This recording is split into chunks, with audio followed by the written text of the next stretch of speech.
오늘 우리 설교 제목 은혜를 맛보아 알지어다라는 제목으로 함께 하나님의 말씀을 나눠보고자 합니다.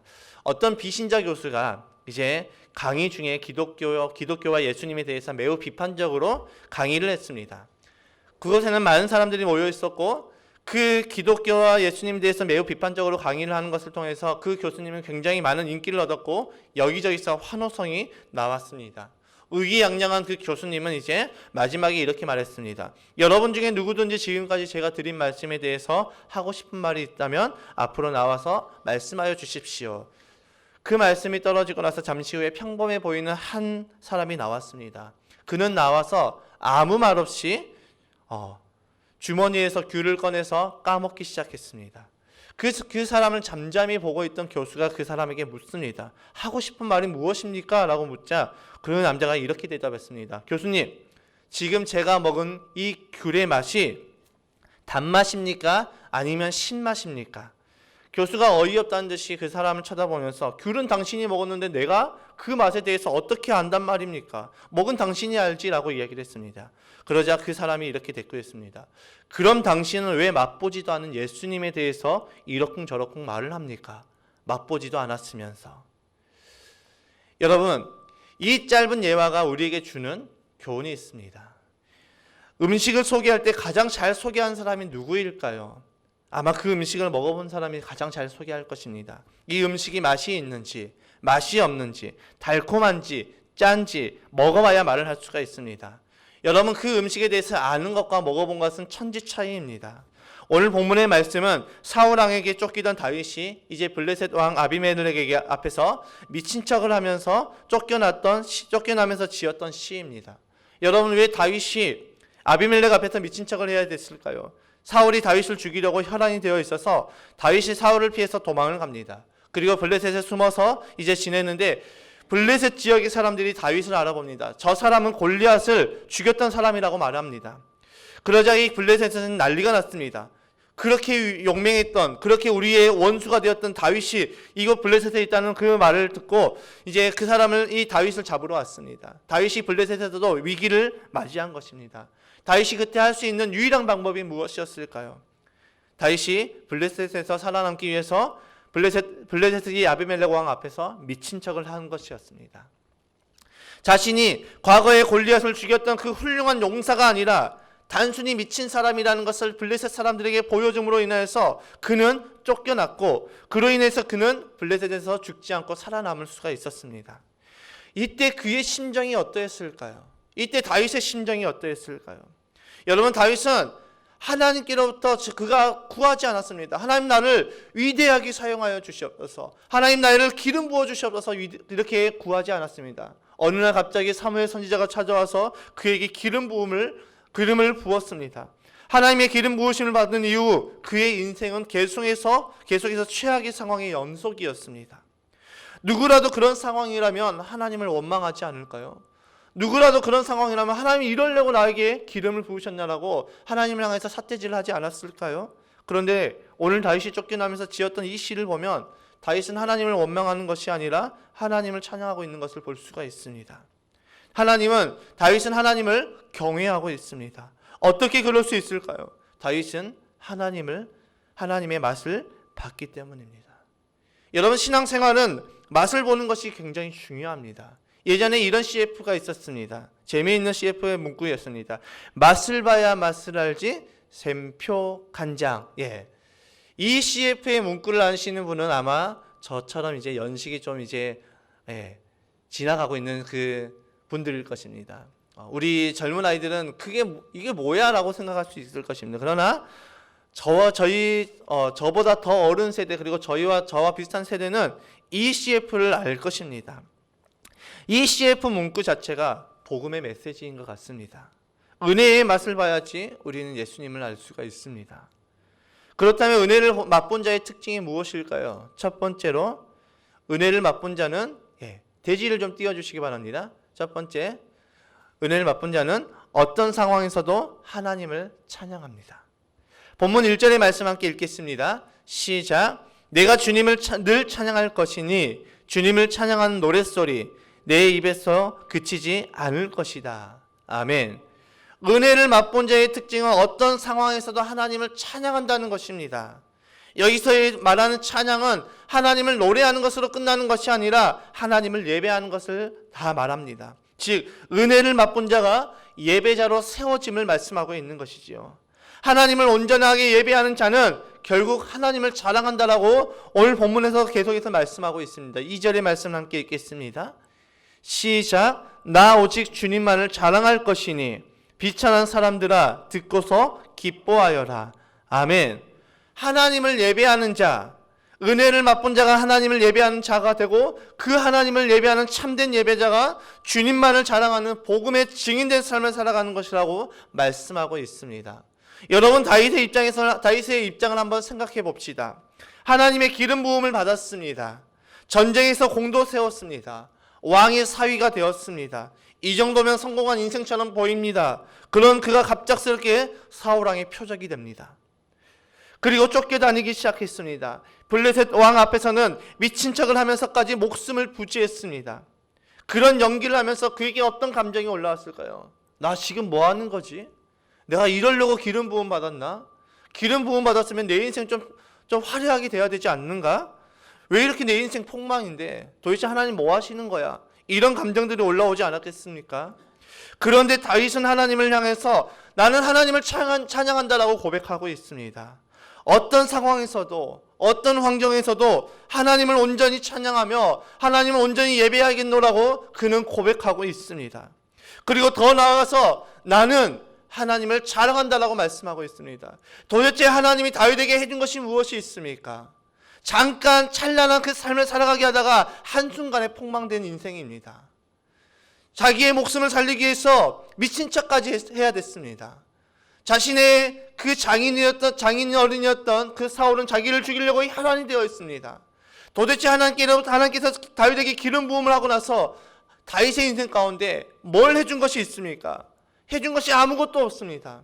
다윗의 인생은 완전히 몰락 중에 상몰락 중인데도 하나님을 자랑하겠다라고 고백하고 있습니다. 여러분 이 고백이 이해가 되십니까? 저는 아무리 생각을 해도 아무리 이 말씀을 묵상해도 다윗의 이 고백이 이해가 되지 않습니다. 어떻게 그럴 수가 있을까? 어떻게 자신의 상황이 이렇게까지 몰락되고 있음에도 불구하고 하나님을 자랑하겠다라고 하나님을 찬양하겠다라고 이렇게 고백할 수 있을까? 여러분 우리는 하나님을 자랑해야 된다라면 내가 하나님의 자랑이 되어야 된다라고 하면 우리는 내가 무엇인가 좋은 자리, 좋은 직장에 들어가거나 또 성공의 모습을 보여야 된다라고 생각을 합니다. 그렇게 살아가는 사람만이 하나님께 영광을 올릴 수 있고 하나님을 자랑할 수 있을 것이라고 생각합니다. 그런데 다윗은 자신의 인생의 가장 밑바닥에서 하나님을 자랑한다라고 고백하고 있습니다. 어떻게 그럴 수 있었을까요? 다윗은 하나님을 알았기 때문입니다. 자신이 맛본 하나님, 자신에게 주셨던 한없는 그 은혜를 베푸시는 하나님은 지금 나의 상황과 환경과 처지가 어떠하든지 나의 찬송과 경배를 받으시기에 합당한 분이시라는 것을 다윗은 깨달았던 것입니다. 나의 이 비참한 상황에서도 하나님은 지금도 나와 함께하여 주시고 하나님 단 한순간도 나를 버리지도 않으셨음을 그는 알았습니다. 왜일까요? 하나님이 그런 분이시라는 것을 다윗은 맛보아 알았기 때문입니다. 모든 사람이 나를 배반하고 모든 사람이 나를 버린다 할지라도 하나님 그분은 나를 절대 버리지 않으시는 분이셔. 모든 사람이 다 나를 떠난다 할지라도 하나님 그분만큼은 나를 택하여 주시고 나를 만드시고 나를 지금까지 인도하신 하나님께서는 나를 떠나지 않으시는 분이시라는 것을 그는 알았기 때문에 그런 비참한 상황 가운데서도 주님을 향해서 나는 찬양하겠노라고 나는 예배하겠노라고 고백할 수 있었고 나는 오직 주님만을 자랑하겠노라고 고백할 수 있었던 것입니다. 찬양 중에 부르신 곳에서라는 찬양이 있습니다. 후렴의 가사가 이렇습니다.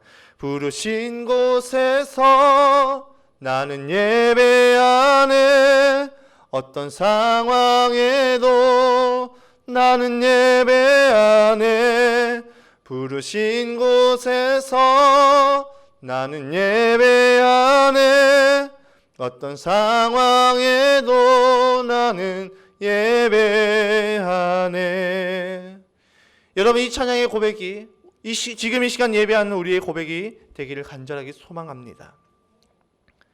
다윗이 자신의 상황 가운데 낙담하지 않고 내가 주님을 찬양할 것이라고 고백한 것처럼 우리가 겪고 있는 그 상황이 아무리 힘들고 아무리 지칠지라도 온전히 주님을 바라보며 온전히 주님을 찬양하며 온전히 주님을 예배하는 저와 여러분의 삶이 되시기를 주님의 이름으로 축복합니다. 두 번째로, 은혜를 맛본 자는, 대지를 좀 띄워주시기 바랍니다. 두 번째로, 은혜를 맛본 자는 계산하지 않고 거침없이 은혜에 빠집니다. 은혜를 맛본 자의 특징은 계산하지 않는다라는 것입니다. 망설이지 않는다라는 것입니다. 거침없이 은혜에 빠져든다는 것입니다. 지난 목요일에 샬롬스쿨에서 체험학습으로 이제 부산과학관으로 가게 되었습니다.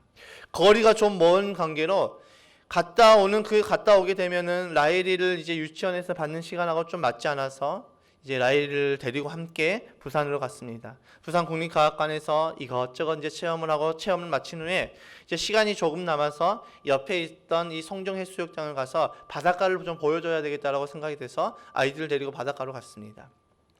바닷가로 갔는데 정말 깜짝 놀랄 그런 광경이 펼쳐졌습니다. 그 추운 날씨 가운데 바람이 굉장히 많이 불었는데 그 추운 날씨 가운데 수많은 사람들이 서핑보드를 즐기고 있었던 것입니다. 그리고 이렇게 추운 날씨에 저렇게 굳이 이 추운 날씨에 바닷가로 들어가야 되나라는 생각을 잠깐 했습니다. 서핑을 해보지 않은 저로서는 이해할 수 없는 그런 광경이었죠. 그리고 이제 바닷가에 이제 도착을 해서 이제 내려서 이제 모래밭으로 들어가는데, 저는 신발에 모래가 들어가는 것을 별로 좋아하지 않기 때문에 바닷가에 이제 모래를 걸을 때도 굉장히 조심해서 걷습니다. 보기에는 그렇게 보이지 않는 나름 이렇게 좀 깔끔해서 제가 음식을 먹을 때도 손에 뭘 묻혀서 먹는 걸 싫어해서 저는 양념치킨을 먹을 때 젓가락을 처음부터 끝까지 계속해서 사용을 합니다. 그러니까 저는 이게 막 몸에 이게 손에 뭐가 묻는다는 거나 이렇게 신발에 뭐가 들어가는 걸 굉장히 싫어합니다. 그래서 조심스럽게 걸어가고 있는데 옆에 유엘이와 라일을 보니까 전혀 저하고는 너무 다릅니다. 도착하자마자 신발에 모래가 들어가든 안 들어가든 상관하지 않고 막 굴러다니면서 모래를 만지고 막 옷에 모래가 다 들어가도 상관하지 않고 계속 재밌게 노는 것을 보게 되었습니다. 너무나도 좋아하더라고요. 그렇게 바다를 구경하고 있는데 한 젊은 커플이 이제 서핑을 즐기기 위해서 이제 저희 앞에서 준비 운동을 하더니 운동을 마치고 보드를 들고 나서 거침없이 바닷속으로 썩 들어가는 것을 봤습니다. 아이들이 모래밭에서 신나게 뛰어다니는 모습과 또 서핑보드를 즐기는 그 서퍼들, 그리고 거침없이 바다에 들어가는 그 모습들을 바라보면서 하나님께서 제 마음에 깨닫게 하시는 것이 있었습니다. 두 가지가 있었는데, 첫 번째는 아이들과 어른의 차이점이었습니다. 어른인 저는 모래밭에서 행여나 신발에 모래가 들어갈까봐 조심스럽게 걸었습니다. 왜 그것이 조심스럽게 걸었을까요? 그것이 싫었기 때문입니다.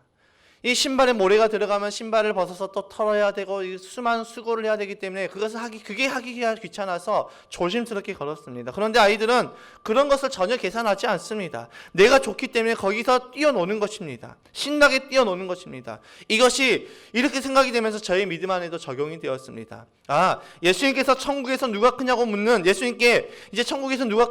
그 제자들에게 예수님께서는 이렇게 말씀하셨습니다. 어린아이들과 같이 되지 않으면 천국에 들어가지 못한다라고 말씀하십니다.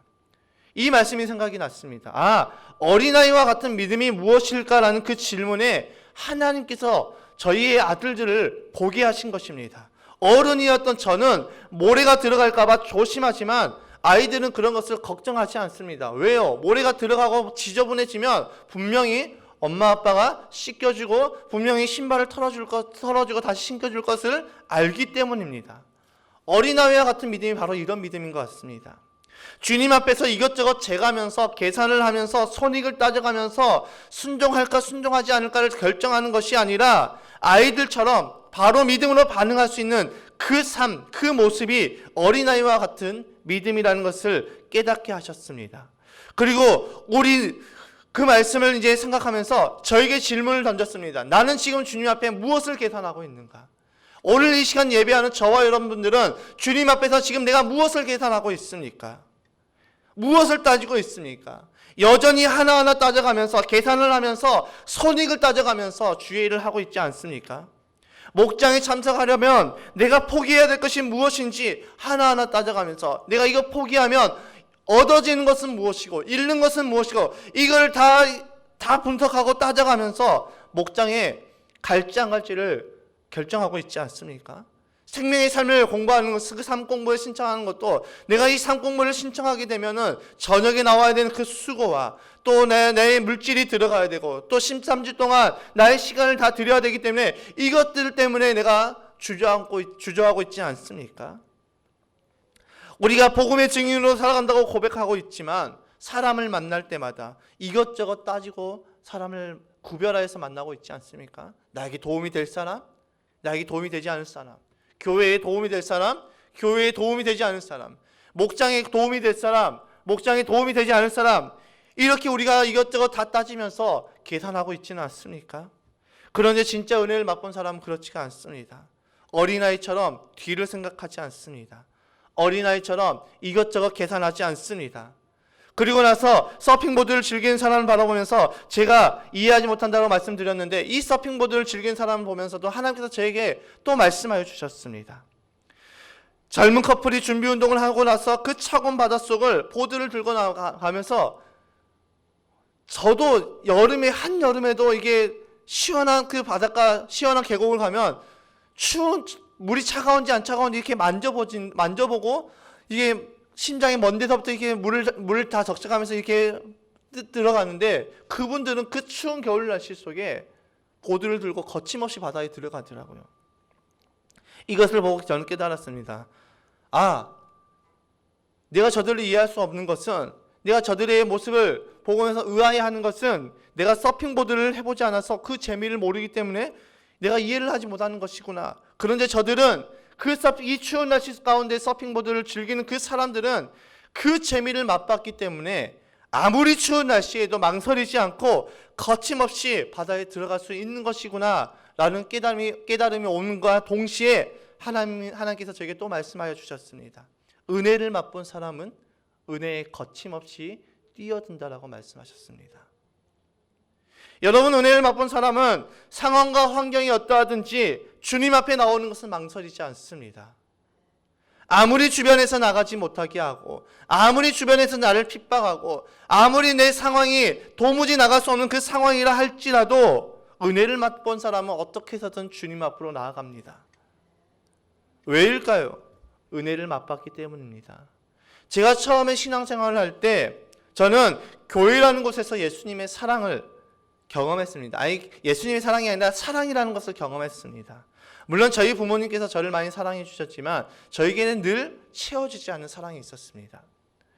그 사랑을 교회라는 곳에서 경험했습니다. 모두가 저를 따뜻하게 맞아주고 교회 안에서의 생활이 너무 재미있었습니다. 그렇기 때문에 집에서 아무리 반대를 하고 호적에서 파겠다라고 얼음장을 놓고 때려도 저는 길을 쓰고 교회에 나갔습니다. 왜일까요? 교회 공동체가 너무 좋았기 때문입니다. 교회 공동체 안에서 주님의 사랑을 경험했고 맛을 봤기 때문에 교회를 떠날 수가 없었습니다. 제가 나중에 커서 생각해 보니까 그 공동체 안에서 저는 은혜의 맛을 봤던 것이었음을 깨달았습니다. 여러분, 기도의 맛을 경험해 본 사람, 기도의 맛을 본 사람은 어떻게 할까요? 기도를 할 수밖에 없습니다. 무슨 일이 생기면 무릎을 꿇을 수밖에 없습니다. 왜일까요? 기도의 맛을 봤기 때문입니다. 기도하고 나니 하나님께서 나의 기도에 응답해 주시고 나의 기도를 들어주시고 나의 기도를 하나님께서 인도해 주신, 나의 삶을 인도해 주신 것을 맛봤기 때문에 이 세상에서 그 어떤 것으로 그 기도의 맛을 보여주지 못하기 때문에 더욱 기도의 자리로 나아갈 수밖에 없다라는 것입니다. 기도의 맛을 본 사람이 기도를 하면서 의심을 할까요? 의심하지 않습니다. 기도의 맛을 본 사람은 어떠한 상황일지라도 그는 무릎을 꿇습니다. 예배의 맛을 본 사람은 하나님 앞에 예배하는 것이 즐겁습니다. 전도의 맛을 본 사람은 전도하는 것이 즐겁습니다. 이 은혜의 맛을 본 사람은 그 은혜를 떠날 수가 없습니다. 마약에 중독된 사람이 마약을 버릴 수가 없다고 합니다. 한 번 중독이 되면 그 쾌락이 너무나도 우리에게 자극을 너무나도 크게 주기 때문에 그것을 버릴 수가 없다라고 이야기를 합니다. 은혜는 마약보다 더 큰 중독이 있습니다. 이 은혜의 맛을 한번 보기 시작하면 그 은혜를 더욱더 갈급하게 되어 있습니다. 은혜 안으로 나아갈 수밖에 없다라는 것입니다. 세상 사람은 그런 사람들을 이해하지 못합니다.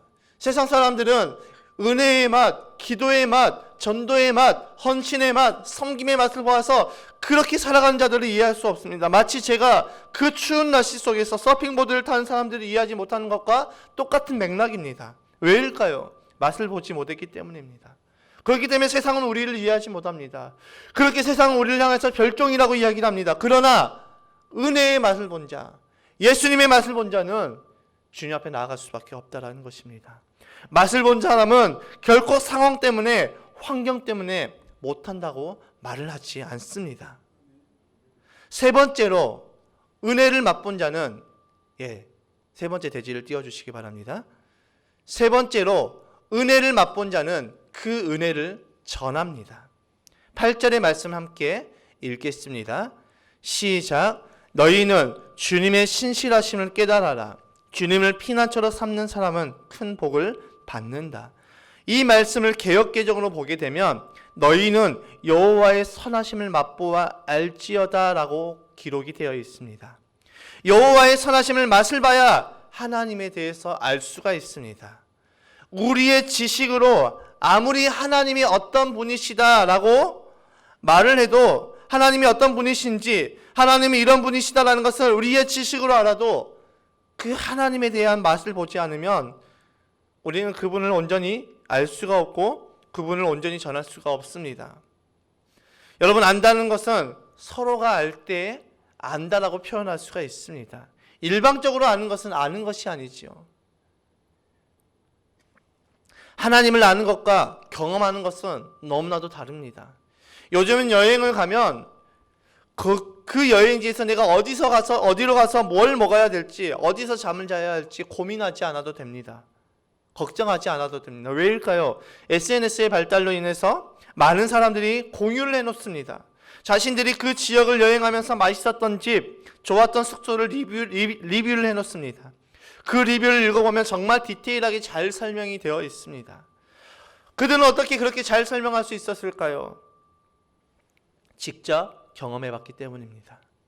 가끔 저에게 여수에 가면 어디로 가야 되는지 물어보시는 분들이 많이 있습니다. 여수가 핫해지면서 여수 가면 어디가 맛있어요? 찻집은 어디가 좋아요? 숙소는 어디가 좋아요? 라고 물어보시는 분들이 많이 있습니다. 그때 제가 추천하는 곳이 어디일까요?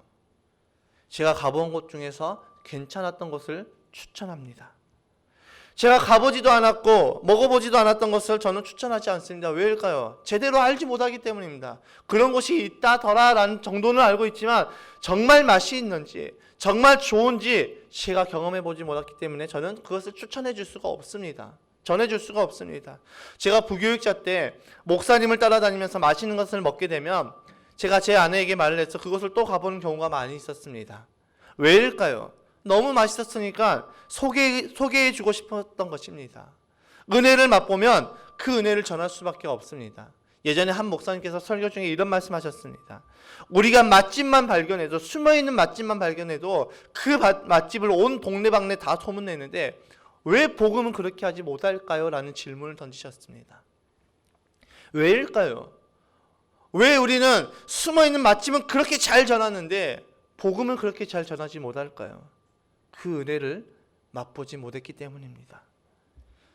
제가 가정교회를 경험하고 가정교회 안에서 은혜를 맛보았기에 저는 우리 교회가 가정교회로 전환하기를 정말 전환하자고 자신 있게 선포했던 것입니다. 물론 하나님께 기도하였고 하나님께서 그 마음을 주셨던 것도 있지만 제가 가정교회 안에서 직접 경험해 보니까 너무나도 따뜻하고 너무나도 교회가 좋았던 거예요.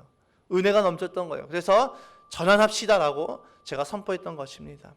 가정교회를 탐방하면서 목장을 경험하고 목장 안에서 은혜를 맛봤기 때문에 원형 목장을 만들어서 1년간 목장을 섬기게 되었고 그 목장 안에서 함께 함께 목원으로 계셨던 분들이 그 맛을 본 뒤에 어떤 분들은 목자로 섬기며 어떤 분들은 목원으로 들어가서 목장 모임을 우리가 지난주부터 하게 되었습니다. 처음 목장 모임을 하신 분들은 어안이 벙벙했을 것입니다. 이게 맞나? 이게 뭐 하는 것이지? 라고 생각하셨던 분들도 계실 것입니다. 그러나 지난 1년간 원형 목장을 경험하셨던 분들의 모든 그 감정은 이랬습니다. 너무 좋았다라는 것입니다. 야, 모여보니까 다시 모일 수 있으니까 너무 좋더라. 나눌 수 있으니까 너무 좋더라. 감사를 나눌 수 있으니까 너무 좋더라. 왜일까요? 그 목장의 맛을 봤기 때문입니다. 여러분, 은혜를 맛보면 은혜를 전할 수밖에 없습니다. 제 아내가 유튜브로 새롭게 하소서와 설교의 말씀들을 많이 듣는데, 듣다가 은혜가 되면 저와 저희 가족들에게 늘 공유해서 듣게 합니다. 그래서 늘 저에게 확인합니다. 들었어? 아직 못 들었는데. 그러면 굉장히 실망을 하더라고요. 그래서 이제 다시 들을게 해서. 근데 이게 때로는 막 엄청 많이 올라옵니다. 너무 이렇게 은혜를 많이 받더라고요. 그래서 여러분, 은혜를 왜 제 아내가 그렇게 저와 제 가족들에게 그 은혜를 함께 나누자고 공유를 할까요? 그 은혜를 혼자서만 누릴 수 없기 때문입니다. 은혜는 이렇게 흘러가게 되어 있습니다. 은혜 받은 자 옆에는 같이 덩달아서 은혜를 받게 됩니다. 고인물은 썩게 되어 있습니다. 그것은 누구도 부정할 수 없습니다. 우리가 은혜를 흘려보내지 않고 우리 안에 간직만 하면 어떻게 될까요? 그 은혜는 사라집니다. 목장에 왜 은혜가 넘친 줄 아십니까? 은혜를 맛본 사람이 그 은혜를 함께 나누고 흘려보내기 때문에 목장 안에 은혜가 넘칩니다. 삶을 나누며 감사를 나누며 자신이 한 주간의 그 삶을 살아가면서 받은 은혜를 함께 나누기에 그 은혜가 더 풍성해지는 것입니다. 그 은혜가 풍성한 곳에 비신자가 들어오게 되면 어떻게 될까요? 제가 고등학교 때 교회 공동체에서 받았던 그 사랑을 느끼게 되는 것입니다. 그리고 더욱 그 공동체 안에 들어오기를 원하게 되고, 이제는 오라고 말을 하지 않아도 자연스럽게 오게 되어 있습니다. 오늘날 왜 수많은 사람들이 교회를 떠나갈까요? 오늘날 왜 수많은 우리의 다음 세대들이 교회를 떠나가게 될까요? 은혜를 맛보지 못했기 때문입니다. 가정 안에서도 교회 안에서도 은혜를 흘려보내는 사람이 없기 때문에 우리의 다음 세대들이, 우리의 수많은 성도님들이 교회를 떠나가고 있는 것입니다.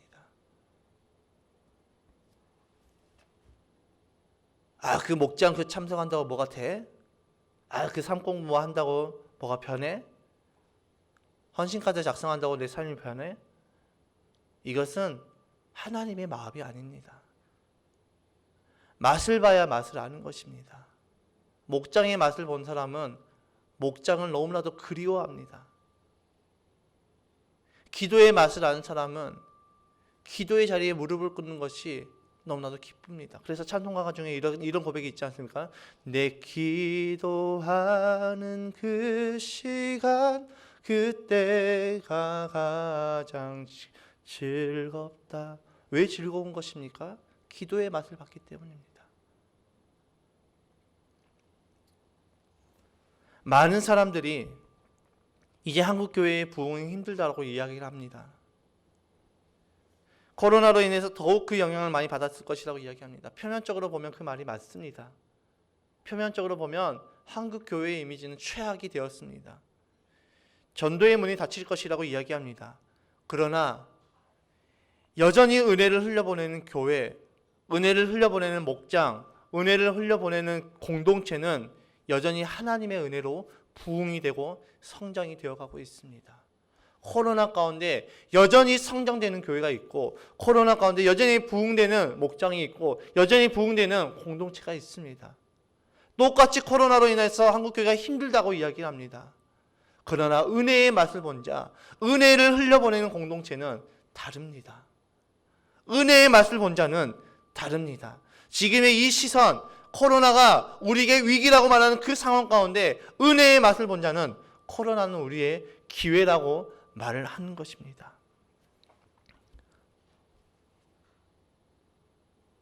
은혜를 진짜 맛본 사람은 그 은혜를 자랑할 수밖에 없습니다. 다윗이 지독하게도 처참한 자신의 그 삶 속에서 내가 하나님을 찬양하겠노라고, 내가 주님을 자랑할 수 있었더라고 고백할 수 있었던 그 이유는 다윗이 그 은혜를 맛보아 알았기 때문입니다. 이 시간 예배하는 저와 여러분도 그 은혜를 맛보아 은혜를 자랑하고 흘려보내는 축복의 삶을 살아가시는, 축복의 통로가 되시는 삶이 되시기를 주님의 이름으로 축복합니다. 말씀을 정리합니다. 여러분, 은혜를 아는 사람과 맛본 사람은 차원이 다릅니다. 은혜를 아는 사람은 여전히 그 은혜 앞에서 머뭇머뭇거리고 있습니다. 그러나 은혜를 맛본 사람은 어떤 상황에서도 어떤 환경에서도 망설이지 않고 거침없이 그 은혜의 강가로 풍덩 빠지게 되어 있습니다. 그리고 그 은혜를 전합니다. 은혜를 맛본 사람의 특징이 무엇입니까? 첫 번째로 어떤 상황에서도 예배를 하는 사람이고, 두 번째는 계산하지 않고 거침없이 은혜에 빠져들고, 세 번째는 은혜를 전하는다라고 말씀드렸습니다. 교회를 다니는 것에 그치지 말고 예수님을 맛보십시오. 성경을 읽고 묵상하고 그 속에 계시는, 그 속에 역사하시는 그 예수님을 만나시기를 주님의 이름으로 축복합니다. 그 속에서 예수님이 어떤 분인가를 발견해 보시기 바랍니다. 그분이 어떻게 말씀하셨고 어떻게 행동하셨고 또 사람을 어떻게 대하셨는지를 찾아보시기를 주님의 이름으로 축복합니다. 그러다 보면 우리도 그분을 맛보고 우리도 그분을 닮아서 은혜를 전하는 자가 되는 것입니다. 은혜를 맛본 자는 상황과 환경을 탓하지 않습니다. 언제까지 상황 때문에, 환경 때문에, 사람 때문에라는 그 핑계로 주저앉아 계실 것입니까? 언제까지 주저앉아서 나는 못 가라고 말을 하면서 38년 된 그 중풍병자처럼 주저앉아 계실 것입니까? 예수님께서 말씀하십니다. 일어나 네 자리를 들고 걸어가라고 말씀하십니다. 은혜를 맛본 사람은 주저앉는 것이 아니라 일어나서 자리를 털고 일어나서 그 자리를 들고 예수님께서 말씀하신 그곳으로 걸어간 자가 되는 것입니다. 이제는 일어서야 됩니다. 주저앉아서 기다릴 수 없습니다. 마지막 때라고 말하는 이 시대 가운데 언제까지 주저앉아 계실 것입니까? 언제까지 좌절하고 언제까지 절망하고 언제까지 시험에 들고 계시겠습니까? 언제까지 어린아이 신앙으로 계시겠습니까? 여러분, 어른인 제가 커피숍에 가가지고 분유를 타고 따뜻한 물을 넣어서 그 분유를 제가 먹는다라고 상상해 보시기 바랍니다. 좋아 보이겠습니까? 아니면 징그러워 보이겠습니까? 상상만 해도 징그럽지 않습니까? 신앙생활을 수십 년간 했는데 여전히 젖병에 그 젖을 먹고 산다면 주님 보시기에 우리의 모습이 얼마나 부끄럽겠습니까? 이제는 우리가 일어서야 됩니다. 은혜를 맛보도록 주님의 임재를 구하며 나아갑시다. 하나님 이거 주시옵소서 저거 주시옵소서, 이 기도도 물론 중요합니다. 그러나 우리 삶 가운데 주님의 임재가 임하도록 기도하며 나아갑시다. 생명의 삶 공부를 통해서 예수님에 대해서 깨닫고 그 은혜를 맛보아 알게 되고 그 은혜를 전하는 자가 되기를, 그런 삶이 되기를 소망하며 나아갑시다. 그리고 믿음의 고백을 우리의 하나님 앞에 드립시다. 오늘 이 말씀을 우리가 들으면서 분명 우리에게 각자에게 주셨던 하나님의 음성이 분명히 있을 것입니다. 없다라면 죄송하지만 저의 잘못이 아닌 것 같습니다. 저는 기도했고, 저는 준비했고, 저는 묵상했고, 저는 하나님의 뜻 가운데서 말씀을 전하고 있습니다. 하나님께서 나에게 주셨던 그 도전의 말씀을 외면하지 마시기 바랍니다. 하나님께 나의 삶을 헌신하며 이것저것 계산하는 것이 아니라 어린아이같이 하나님 앞에 나아가는 저와 여러분 되시길 주님의 이름으로 축복합니다. 오늘도 우리는 헌신대회에서 말씀을 듣고 이제 헌신대회에서 이제 헌신카드에 한 주간의 삶을 결단하고 헌신하며 기도하려고 합니다. 헌신대회에서의 고백은 하나님께 드린 나의 진실한 고백이 되는 것입니다. 말씀을 듣고 각자에게 도전 주는 그 말씀을 붙잡고 한 주간의 삶을 믿음으로 결단하고 고백하며 나아갑시다. 그 고백들은 목사인 저는 여러분들께 안수를 하며 기도할 것이고 또 새벽마다 그 고백을 붙잡고 그렇게 살아가기를 간구할 것입니다. 또 여러분의 그 간절한 기도를 통해서 성령님께서 분명 우리의 기도에 응답하여 주시고 역사하시며 우리의 삶을 인도하실 것입니다. 그렇게 은혜를 맛보아 깨닫고 그 은혜를 흘려보내는 저와 여러분의 삶이 되시기를, 또 어떤 상황에서도 주님을 찬양하며 경배하는 예배의 삶을 살아가는 저와 여러분이 되시기를 주님의 이름으로 축복합니다.